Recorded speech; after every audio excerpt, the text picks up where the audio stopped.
Hello, brothers and sisters. I hope that you can hear me okay. And if you hear noise in the background, it is what I like to call the nighttime orchestra, where the little critters are chirping. You know, it's a beautiful sound. So I like having that in the background. But I hope you can hear me anyway. In this video, I want to talk about. I actually want to revisit a topic that I did a video about before, comparing the prosperity gospel to being a kingdom builder and like actually um, doing the Lord's will, and in doing so storing up treasures in heaven. And I felt it was necessary to make that video because part of the reason why I made this channel was to help edify in faith, and also to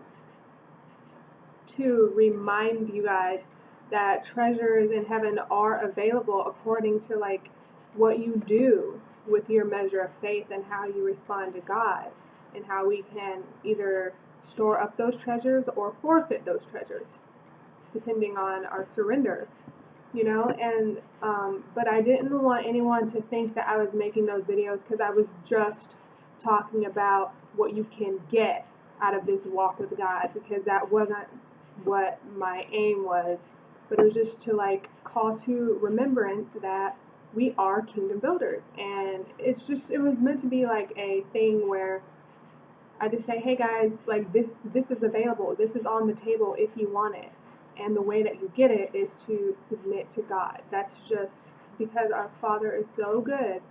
You know, He doesn't just give us commands, He doesn't just give us like rules and regulations, but He's a good Father who rewards, you know. So I wanted to bring that to your attention. So that's why I made that video, was to make the distinct difference between the prosperity gospel, which is all about making, you know, getting materials and acquiring wealth in this physical realm, and how the prosperity gospel pretty much preaches me, like what can I get, how can I profit, and how can I live in comfort and all of that. Whereas Jesus is saying, store up your treasures in heaven. So anyway, I came across a part in the scriptures where it almost like reinforced that, what I was saying in the video. And like now I actually got some scriptures for you guys. And I want to take a look at this with you and reflect on it with you, because I thought it was so awesome. I guess it's like a parallel, you can say that. And it's like Jesus, in a way, like what he's saying here, it's almost like he's referring directly to, like, obviously, the greed of material wealth in the physical realm, and the prosperity gospel falls right into that category. So anyway, this is just like the prosperity gospel versus actual true riches in God. Part 2. This is like the part 2 to that video. Anyway, let's take a look at Luke chapter 12. Chapter 12, verses 13 to 21. Okay? And this is where a guy pretty much tries to get Jesus to make his brother like divide the inheritance with him or something.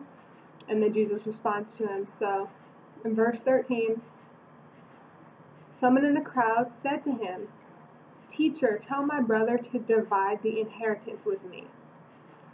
And Jesus replied, "Man, who appointed me a judge or an arbiter between you?" And then he said to them, "Watch out, be on your guard against all kinds of greed. A man's life does not consist in the abundance of his possessions." And he told him this parable: the ground of a certain rich man produced a good crop. He thought to himself, "What shall I do? I have no place to store my crops." Then he said, "This is what I'll do. I will tear down my barns and build bigger ones, and there I will store all my grain and all my goods. And I'll say to myself, you have plenty of good things laid up for many years. Take life easy, eat, drink, and be merry." But God said to him, "You fool, this very night your life will be demanded from you. then who will get what you have prepared for yourself? And then Jesus says in verse 21, this is how it will be with anyone who stores up things for himself, but is not rich toward God. Okay? And that is like really deep, because I came across this parable again, and it was just so cool the way that it really just, it's like all of what I was saying in that prosperity gospel versus the true pursuit for like pleasing the Lord and doing his will, and then because God is good, you can receive rewards for that, but out of an honest heart, like doing it because you love him, not because you're just trying to get the, just because you're trying to acquire it for yourself. It's like Jesus used words like greed. Like he said, um, be on guard against all kinds of greed, and that's like a trap that people who go for the prosperity gospel fall into, is greed. Is just the I want, and confusing want with need, like just things that they don't need but that they want, but they pursue it as if like it's somehow a priority to have these things for whatever reasons, whether they want to be acknowledged by men or they just have whatever greed related issue. But, and it says also in the parable, says, this is how it will be with anyone who stores up things for himself, but is not rich toward God. Now again, I've been talking about kingdom building and storing up treasures in heaven and responding to God by faith and obeying and surrendering, and as we do that, the fullness of who God made us to be comes out, because we are more and more refined into like that image of what God calls us to be. And so faith is the key to get there. And so in other words, not only can you not even be effective in the kingdom without faith, but obviously there's no rewards either without faith, because you have to have done something. Faith and deeds work together. You had to have done something in order to get those rewards. And so I'm going to read that verse again. Verse 21, this is how it will be with anyone who stores up things for himself, but is not rich toward God. Okay, so it's like the prosperity gospel versus true pursuit of doing God's will and getting rewards. It says being rich toward God. When I read it, I looked at it and I said, okay, that sounds like that could be talking about like not being willing to give to the poor, but it goes beyond that. There's different ways to be rich toward God. You can, like, obviously through obeying his commands, you can be rich toward God because you're producing the fruit of the Spirit is being produced in you. Therefore, you are producing a crop to God.